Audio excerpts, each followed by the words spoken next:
We talk a lot about hazards in this profession. We talk about things we can see: the unguarded saw blade, the slippery floor, the guy standing on the top rung of the ladder while holding a chainsaw. But what about the hazards we can't really see? Or at least the ones we ignore because they're just part of the environment. I want you to picture a construction site. It's dusty, there's diesel exhaust in the air, the sky is a little gray. You might cough a bit, but you think, hey, that's just the job.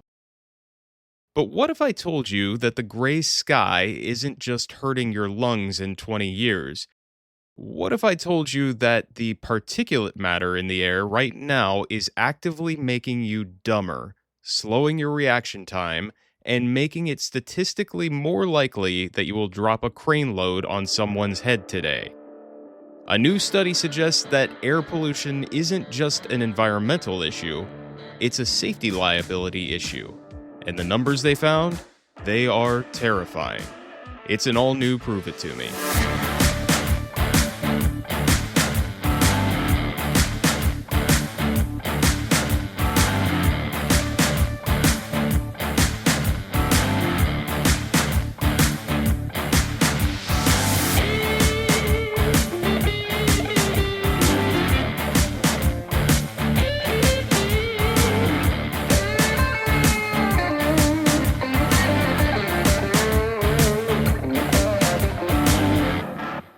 Hello, everyone, and welcome back to Prove It To Me. I'm your host, Dr. Matt Law. I hope you are breathing easy today, literally. I was flipping through professional safety again, because apparently this is my primary source of entertainment these days, and I saw another headline in the Safety Matters section that made me pause. It read, "Exposure to air pollution could increase workplace incidents." Now, my initial reaction was, well, yeah, obviously. If you can't see because of smog, you might crash the forklift. That makes sense. But then I read the numbers in the blurb. It said researchers found a 2.6-fold increase in the frequency of safety liability incidents associated with a doubled concentration of fine particulate pollution. 2.6-fold. That is a 260% increase. In the world of social science and safety research, we usually get excited about a 10% increase. We throw a party for a 20% correlation. But 260%? That is massive. That is stop the presses massive. So naturally, my skeptic alarm went off. I thought, okay, there is no way. There has to be a confounding variable here. Maybe the pollution is higher because the factory is busier, and busier factories have more accidents. Maybe it's just correlation, not causation. So I went to the source. I downloaded the full paper from the journal Energy Economics. The title is Devil Particles, Air Pollution and Safety Liability Accidents. Devil Particles. You have to love a dramatic academic title. And folks, after reading through the instrumental variable regression models, which we are going to nerd out on, I promise, I have to say, the devil might actually be in the details. Let's check the vitals. The study, Devil Particles, Air Pollution, and Safety Liability Accidents, the journal, Energy Economics, published in 2025. The authors, a team from Shandong University in China, the University of Cambridge in the UK, and Yonsei University in South Korea. The data source, they looked at 5,873 safety liability accidents in China between 2000 and 2020. Now, safety liability accidents. What does that mean?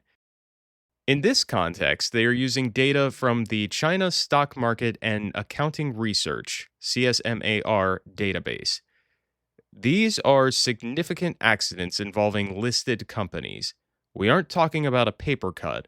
We are talking about explosions, collapses, poisonings, events big enough to be reported to shareholders and regulators. The authors propose three mechanisms for why bad air equals bad safety. Number one, visibility. This is the obvious one. If PM 2.5, that's fine particulate matter, is high, the air is hazy. You can't see the crane signalman. You can't see the edge of the platform. Number two, physical and cognitive impairment. This is where it gets interesting. We know PM 2.5 enters the bloodstream. It causes inflammation, but it also affects the brain. The authors cite research showing that pollution leads to anxiety, depression, and, crucially, reduced cognitive performance. If you are breathing smog, your brain is processing slower. Your reaction time is worse. You are essentially working under the influence of pollution. Number three, equipment failure. Pollution is corrosive. Acid, rain, dust, particulates, they eat away at machinery. Sensors fail, cables degrade. So they have a solid theoretical framework, but can they prove it with numbers? Here is the problem with studying pollution and accidents. They are both caused by the same thing: economic activity. Think about it. When is a factory most polluted? When it is running at 100% capacity. When is a factory most likely to have an accident? When it is running at 100% capacity. So, if you just run a simple regression, you will find a link. But you won't know if the pollution caused the accident or if the work intensity caused both the pollution and the accident. This is called endogeneity. It's the arch nemesis of econometrics. So, how did these researchers solve it? They used a tool called an instrumental variable. Class is in session. An instrumental variable is a variable that affects the cause, pollution, but does not affect the effect, accidents, directly, except through the cause. The instrument they chose: thermal inversions. A thermal inversion is a weather phenomenon. Usually, air gets colder as you go up, but sometimes a layer of warm air sits on top of a layer of cold air, trapping it near the ground. When this happens, pollution gets trapped. It can't escape. The PM 2.5 levels skyrocket. But, and this is key, a thermal inversion does not inherently make a factory run faster. It doesn't change the safety policy. It doesn't change the shift schedule. It is just a weather event. So, if accidents go up specifically when thermal inversions happen, we can be much more confident that the pollution is the cause, not the production schedule. So, they ran the two-stage least squares regression using this thermal inversion instrument, and the results held up. Finding number one, the frequency. A doubling of PM 2.5 concentration led to a 2.6-fold increase in the probability of a safety liability accident. That is a massive effect size. It suggests that air quality is not just a minor factor, it might be a dominant factor on bad days. Finding number two, the severity. They didn't just count accidents, they counted bodies. A doubling of PM 2.5 led to a 37% increase in fatalities and a 51% increase in total casualties, which is injuries plus deaths. Why? Maybe because when visibility is low and reaction times are slow, the accidents that happen are catastrophic. It's not just bumping your shin, it's driving a truck off a cliff. Finding number three, the mechanism check. They wanted to verify the cognitive mental pathway. They looked at mood data using search engine trends for anxiety and depression words. They found that pollution significantly increased negative mood and anxiety search terms in the area. This supports the idea that workers are stressed, anxious, and cognitively impaired on smoggy days, making them more error prone. They broke the data down by industry. Guess who gets hit the hardest? Mining and construction. The coefficient for mining was huge. This makes sense. Mines are already hazardous environments. They rely heavily on visual cues, and miners are physically exerting themselves, meaning they are inhaling more of that polluted air deep into their lungs. Interestingly, they also found a strong effect in energy intensive industries like steel, chemical, power generation. These industries produce their own pollution, so it's a vicious cycle. The factory runs hard, it makes smoke, smoke traps locally, workers get cognitively impaired, and workers blow up the factory. Now, let's poke some holes. You know I have to do it. Critique number one, the China context. The study uses data from China between 2000 and 2020. If you know anything about China's environmental history, you know that the pollution levels there, especially in the early 2000s, were off the charts. We're talking about airpocalypse days, where you couldn't see the building across the street. PM 2.5 levels of 100, 200, even 500 micrograms per cubic meter. In the US, the EPA standard is 12. So, is this applicable to a factory in Ohio? Maybe not the magnitude. A doubling of PM 2.5 in Ohio might mean going from 10 to 20. That might not cause a 2.6-fold increase in accidents, but the mechanism, the cognitive impairment, the slight visibility loss, is likely still there, just more subtle. Critique number two, the liability definition. They only looked at safety liability accidents reported by public companies. These are the big ones. This dataset misses the millions of minor cuts, slips, and falls that happen every day.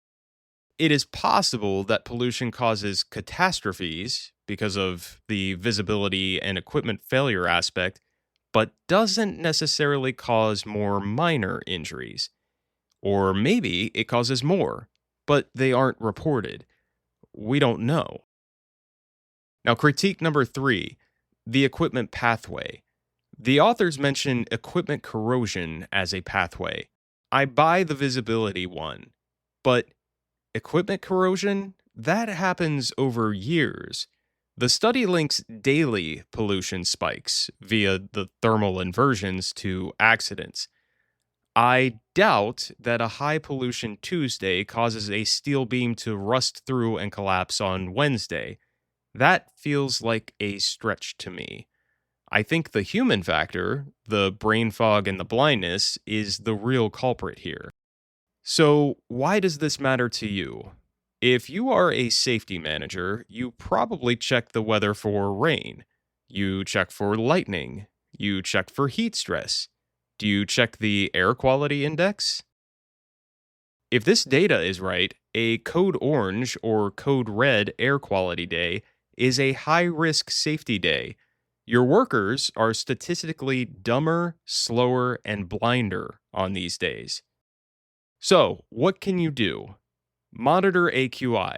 Put it on your morning safety brief. Hey guys, air is bad today. Heads on a swivel. Take extra breaks. Number two, filter the air. If you have indoor facilities, are your HVAC filters up to spec? Can you keep the particulate matter out of the control room? Number three, reschedule high risk work. If you have a critical crane lift planned, and there is a thermal inversion trapping smog over the site, maybe wait a day. The risk of a liability incident, aka a disaster, is statistically higher. The authors conclude by saying that environmental policy is safety policy. I agree.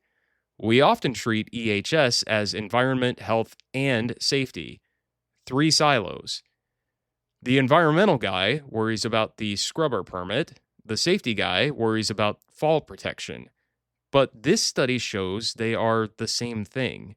If the scrubber fails, the air gets toxic, the worker gets foggy, and the fall protection gets tested. It's all one system. That's it for this Study Finds episode.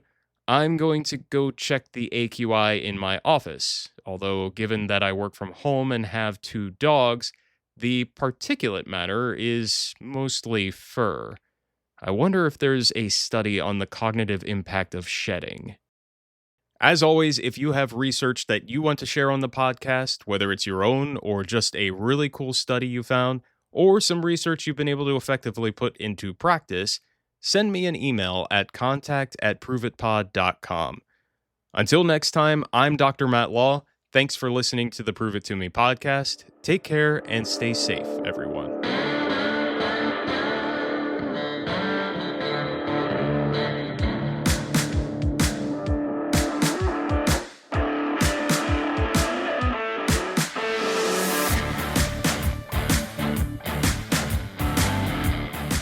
Prove It To Me is produced by me, Matt Law. Original music by Wes London.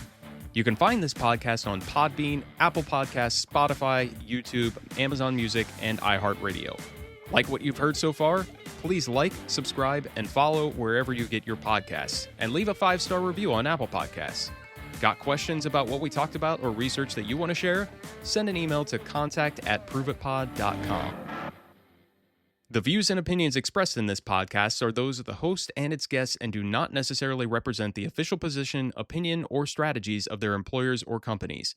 Examples of research and data analysis discussed within this podcast are only examples. They should not be utilized in the real world as the only solution available, as they are based on very limited, often single use case, and sometimes dated information. Assumptions made within this discussion about research and data analyses are not necessarily representative of the position of the host, the guests, or their employers or companies.